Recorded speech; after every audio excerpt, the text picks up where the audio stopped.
আপন দুই বোনকে একত্রে বিয়ে করা যাবে কিনা এই বিষয়ে ইসলাম কি বিধান? বিতরের নামাজ কি কি সূরা দিয়ে পড়তে হয়? নামাজ শেষে জায়নামাজ সালাম করা কি ঠিক? হস্তবৈঠনে হবু স্ত্রীর হক নষ্ট করা হয় কিনা? ভাঙা প্লেটে খাওয়া যাবে কিনা? শার্টের হাতা এবং প্যান্ট কি গুছিয়ে রেখে সালাত পড়া যাবে? নামাজের সময় পাশ দিয়ে কেউ গেলে বা আসলে আমার আম্মু নামাজের ভেতরই তাকায়, এতে নামাজের কোনো সমস্যা হবে কিনা? অন্যদের গাছের ডাল আমাদের ছাদের উপর চলে আসলে আমরা কি ছাদের উপরের ডালের ফল খেতে পারবো? চলুন আপনাদের যে সমস্ত প্রশ্ন ইতিমধ্যে চলে আসছে সেগুলোর উত্তর দেওয়ার পালায় আমরা প্রবেশ করি। এইচ.এম. হাসান লিখেছেন, দুই হাতের উপর সেজদা করলে সেজদা আদায় হবে কিনা?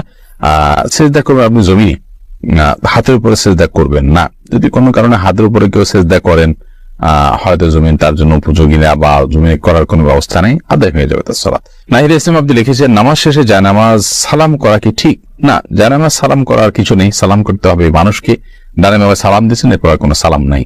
এরপরে কোনো কারোর সাথে আপনার হঠাৎ সাক্ষাৎ হয়েছে, সেই জায়গা থেকে আপনি সালাম দিতে পারেন, কিন্তু জায়নামাজকে সালাম দেয়া এটি কোরআন সুন্নাহর কোনো নির্দেশনা নয়। এটি যদি সালাতের অংশ মনে করি কেউ, সালাত পরবর্তী করণীয় মনে করেন কেউ, শরিয়ার দৃষ্টিকোণ থেকে, ইসলামের দৃষ্টিকোণ থেকে, তবে সেটি বরং বিদআতে পর্যবেসিত হবে। ইসলামের নামে মন গড়া কোনো কিছু করলে সওয়াব হয় না, বরং আরো বিপরীতে গুনাহ হয়। জুলেখা খাতুন আপনি লিখেছেন, নতুন কোনো কাপড় পরে না ধুয়ে নামাজ পড়ে নামাজের কোনো ক্ষতি হবে কিনা? নতুন কোনো কাপড় পরলে সেটা ধুয়েই পড়তে হবে এমন কোনো বাধ্যবাধকতা নেই।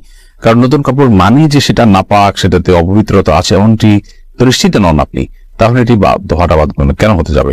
তবে হ্যাঁ, আপনারা যদি নতুন কাপড় কেনার পর দেখলেন যে সেখানে কোনো নাপাক আছে, তাহলে ওই জায়গায় সেই নাপাকটা ধোয়াটাই গুলো আবশ্যক। অতএব শরীয়তের দৃষ্টিকোণ থেকে নতুন কাপড় ধুয়ে পড়তে হবে এমন কোনো বাধ্যবাধকতা নেই। আশফাকুর রহমান আপনি লিখেছেন, স্মৃতিশক্তি কিভাবে বাড়ানো যায়? আমার তেমন কিছুই মনে থাকে না, একদিকে পড়ি অন্যদিকে ভুলে যাই।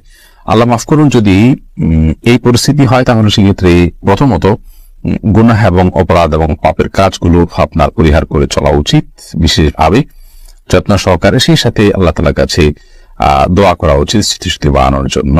সুমন আহমেদ আপনি লিখেছেন, নামাজের সিজদা অবস্থায় যদি পা উঠে যায় তাহলে নামাজের কোনো সমস্যা হবে কিনা? সিজদা অবস্থায় যদি পা সামান্য উঠে আবার আপনি জায়গায় নিয়ে গেছেন, কোনো অসুবিধা হবে না। আর যদি পুরো সিজদা জুড়ে উঠে থাকে তাহলে আপনার নামাজ হবে না। কারণ নবী করিম সাল্লাল্লাহু আলাইহি ওয়াসাল্লাম বলেছেন, আমি উমিরতু আন আসজুদা আলা সাবআতি আযমিন, 7টি অঙ্গের উপরে, 7টি হাড্ডির উপরে, 7 অঙ্গের উপরে আমাকে সিজদা করতে নির্দেশ করা হয়েছে। তার মধ্যে কপাল আর নাক, 2 হাত, 2 হাঁটু এবং 2 পায়ের যে আঙ্গুলগুলো সেগুলো। অর্থাৎ এগুলোর কোন একটা যদি আপনার এই 7টি অঙ্গের কোন একটি যদি সরে যায় সামান্য সময়ের জন্য অসুবিধা নেই, আবার তিনি জায়গা নিয়ে গেছেন। কিন্তু যদি পুরো সালাত জুড়ে, পুরো রাকাত জুড়ে, সিজদা জুড়ে তার এটা যদি পৃথক থাকে তাহলে সেক্ষেত্রে সেটি জায়েজ হবে না এবং সে নামাজ হবে না, কারণ এটা ওয়াজিব এই 7টা অঙ্গের উপরে সিজদা করা। মোহাম্মদ আব্দুর রাকিব আপনি লিখেছেন, হস্তবৈঠনে হবু স্ত্রীর হক নষ্ট করা হয় কিনা? এটি আপনার স্বাস্থ্য নষ্ট হয়, আপনি নিজের হক নিজে নষ্ট করছেন, নিজের আমল নষ্ট করছেন, এবং এর মাধ্যমে যদি আপনার যৌন শক্তি কমে যায় সেক্ষেত্রে আপনি স্ত্রীর হক নষ্ট করছেন। অবশ্যই সেজন্য এটি নাজায়েজ এবং গুনাহের কথা, হারাম। আবু সাইদ আব্দুল্লাহ আপনি লিখেছেন, শার্টের হাতা এবং প্যান্ট কি গুছিয়ে রেখে সালাত পড়া যাবে? শার্টের হাতা এবং প্যান্ট গুছিয়ে সালাত আদায় করা মাকরুহ, নবী করিম সাল্লাল্লাহু আলাইহি ওয়াসাল্লাম নিষেধ করেছেন এটি, এই জন্য এটা ছেড়ে সালাত আদায় করতে হবে। তবে হ্যাঁ, প্যান্টের বিষয়টা হলো সেটা যদি কেউ টাকনুন নিচে পড়ে যায় সেটা থেকে বাঁচার জন্য গোছান, তাই সেটা জায়েজ আছে, কিন্তু সেটা সালাতে শুধু না বরং সবসময় এরকম রাখতে হবে। আব্দুল জুবাইর তাসিন আপনি লিখেছেন, অন্যদের গাছের ডাল আমাদের ছাদের উপর চলে আসলে আমরা কি ছাদের উপরের ডালের ফল খেতে পারবো? না, আপনার ছাদের উপরে ডাল চলে আসছে দেখে আপনার জন্য ফল হালাল হয়ে যাবে না। তবে আপনি সেই ব্যক্তিকে রিকোয়েস্ট করতে পারেন এবং দাবি তুলতে পারেন যেন আপনার জায়গা থেকে গাছের ডালটা সরায় নেওয়া হয়, এবং যদি আপনার কোনো অসুবিধা না হয় আপনি ছাড় দিতে পারেন, কিন্তু আপনি এর ফল খেতে হলে অবশ্যই মালিকের অনুমতি আপনাকে নিতে হবে। আপনি এখানে চলে আসছে দেখেই আপনি কিন্তু মালিক হয়ে যাননি। তন্নি আইডি থেকে আপনি লিখেছেন, নামাজের সময় পাশ দিয়ে কেউ গেলে বা আসলে আমার আম্মু নামাজের ভেতরই তাকায়, এতে নামাজের কোনো সমস্যা হবে কিনা? না, অবশ্যই তার দিকে তাকানো উচিত নয়, কারণ সালাতরত অবস্থায় কেউ যাচ্ছে তার দিকে আপনি তাকানোটা আপনার সালাতের যে খুশু এবং ক্ষুদ্রতার উপর খেলাফ হয়। বাট যেটি করা উচিত সেটি হলো নবী আলাইহিস সালাম বলেছেন, তোমার সালাতের সামনে যদি কেউ যায় তাহলে সেই ক্ষেত্রে তাকে বাধা দাও। কোন বর্ণনা আছে তাকে তার সাথে লড়াই লিপ্ত হয়, কারণ সে শয়তান, কারণ সে তোমার মনোযোগকে নষ্ট করছে, তোমার সালাতের এরিয়ার মধ্যে এসে সে তোমার দৃষ্টিকে আকর্ষণ করে ফেলছে এবং মনোযোগে ব্যাঘাত সৃষ্টি করছে। এই জন্য তাকে বাধা দিতে বলা হয়েছে। সেই বাধার অংশ হিসাবে এরকম হাত দিয়ে তাকে ইশারা দিয়ে দেওয়া যেতে পারে যদি সে টের না পায়। আর এর বাইরে তার দিকে তাকিয়ে থাকলে তো কোনো লাভ নাই। বিধায় তাকিয়ে নিজের সালাতের মনোযোগ নষ্ট করার তো কোনো যৌক্তিক কথা নেই। বিধায় আপনার আম্মাকে বলতে হবে এই কাজটি করা যাবে না। ফয়সাল আহমেদ আপনি লিখেছেন, টিকটিকি দেখলে কি মারতেই হবে, প্রয়োজনে কি খুঁজে খুঁজে মারতে হবে? বিষয়টা নিয়ে খুব দ্বিধাদ্বন্দ্বে আছি, জানাবেন প্লিজ। না, খুঁজে খুঁজেই আপনাকে মারতে হবে এমন কিছু এমন কোনো বাধ্যবাধকতা নেই। বরং আপনার চোখে পড়েছে, উপদ্রব করে, আপনি মারবেন। কিন্তু এটার জন্য আপনি খুঁজে খুঁজে বেড়াবেন, এটার পিছিয়ে পিছিয়ে ঘুরে বেড়াবেন, আপনার অনুসন্ধান করে বেড়াবেন, এই কথা হাদিসে বলা হয়নি। প্রজাপতি রিয়ালি থেকে আপনি লিখেছেন, ভাঙা প্লেটে খাওয়া যাবে কিনা? ভাঙা প্লেটে খাওয়া যাবে, কোনো অসুবিধা নেই। ভাঙা আয়নায় মাথা চেহারা দেখা যাবে, সেটাতে কোনো অসুবিধা নেই। আমরা অনেকে মনে করি ভাঙা প্লেটে খাওয়া যাবে না, ভাঙা আয়নায় চেহারা দেখা যাবে না। এটা নিছক আমাদের সামাজিক কুসংস্কার। ভাঙা প্লেটে ভাঙা অংশে জীবাণু থাকতে পারে, সেজন্য আপনি ওইটাতে খেলে অস্বাস্থ্যকর হতে পারে, সেটা তো আপনার একান্ত স্বাস্থ্যগত বিষয়, বাট সেটাও তো নিশ্চিত নয়। বিধায় ভাঙা প্লেটে খেলে যে গুনাহ হয়ে যাবে বা নাজায়েজ হবে, সেরকম নয়। এবং ভাঙা আয়নায় চেহারা দেখলে কোনো অসুবিধা হবে না। রাইসানি আপনি লিখেছেন, আজানের সময় কিছু খেলে গুনাহ হবে কিনা? আজানের সময় কোনো কিছু খেলে কোনো গুনাহ হবে না। আমরা অনেকে মনে করি আজানের সময় কিছু খাওয়া পান করা যাবে না, এটা করা যাবে না, ওটা করা যাবে না। আপনি যে কোনো কাজ করতে পারেন, টয়লেটে থাকলে আপনি টয়লেটে কাজও সারতে পারেন। তবে আপনি যখন টয়লেটে নাই, পবিত্র জায়গায় আছেন বা স্বাভাবিক অবস্থা আছেন, তখন আপনি আজান শুনলে আজানের জবাব দেওয়ার চেষ্টা করবেন।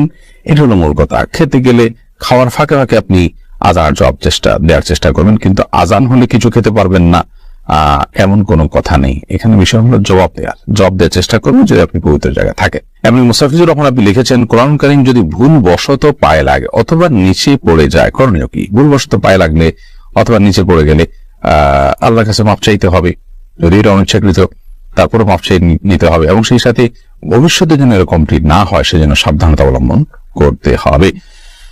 এর কারণে আপনার বিশেষ কোনো কাফারা নাই। আমরা ছোটবেলা থেকে যে সমস্ত কথা শুনে আসছি যে এর কারণে এত কেজি লবণ দিতে হবে, চাল দিতে হবে গরিবকে ইত্যাদি, আমাদের নিজেদের মন গড়া নানান কথাবার্তা। মূলত যদি পড়ে যায়, ইচ্ছাকৃত নয় বরং ভুলে পড়ে গেছে, তাহলে সেক্ষেত্রে সেটার কারণে আপনার বিশেষ কোনো করণীয় নাই, সামনে থেকে সাবধানতা অবলম্বন করতে হবে, এবং যেটি হয়ে গেছে আল্লাহ কোরআনের প্রতি অনিচ্ছাকৃত, তার জন্য আল্লাহর কাছে মাপ চাইতে হবে।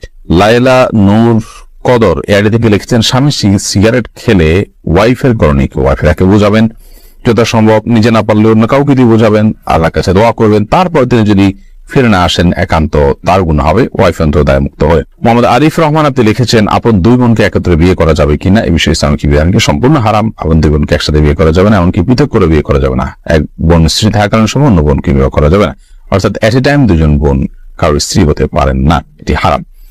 শুধু এটি নয়, এমন দুজন নারীকে একসাথে স্ত্রী হিসেবে রাখা যাবে না যেই দুজন নারীর একজন পুরুষ হলে আরেকজনের সাথে তাদের নিজেদের বিয়ে জায়েজ হতো না, এরকম সম্পর্কের দুজন নারীকে একসাথে স্ত্রী হিসেবে রাখা জায়েজ নয়।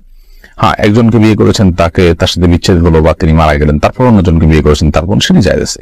এরপরে মোহাম্মদ বেলাল হোসেন লিখেছেন, জিন কি মানুষের সাথে সবাস করতে পারে? জিন মানুষের স্ত্রী মিলনে মানুষের সাথে সামিল হতে পারে বলে বর্ণনা থেকে বোঝা যায়। বিশেষ করে যখন বিসমিল্লাহ কেউ পাঠ না করে, তখন জিন সেখানে সামিল, খুব ভয়াবহ কথা অবশ্য। তো এই জন্য মুসলমান সব ক্ষেত্রেই, শুধু এটি নয়, আপনার খাওয়া দাওয়াতে জিন সামিল হতে পারে, ঘুমের সময়, বাসা প্রবেশের সময় তার সাথে প্রবেশ করতে পারে। তো এই জন্য বাসা প্রবেশের সময়, খাওয়ার পান করার সময় এবং স্ত্রী মিলনের সময় সবগুলোতে বিসমিল্লাহ বলতে হয়। বিসমিল্লাহ বললে শয়তান আর সেখানে অংশগ্রহণের কোনো সুযোগ পায় না। এছাড়া ডানা এআইডি থেকে আপনি লিখেছেন, স্বামী বিশেষ সময় অক্ষম হলে স্ত্রীর করণীয় কি হবে?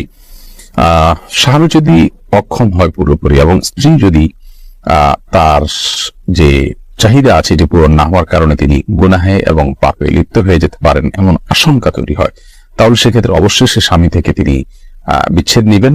যদি সেটা চিকিৎসার অযোগ্য হয়, চিকিৎসার যোগ্য হলে সেটার জন্য অবশ্যই তিনি সময় দিবেন, সুযোগ দিবেন, চেষ্টা করবেন নিজে।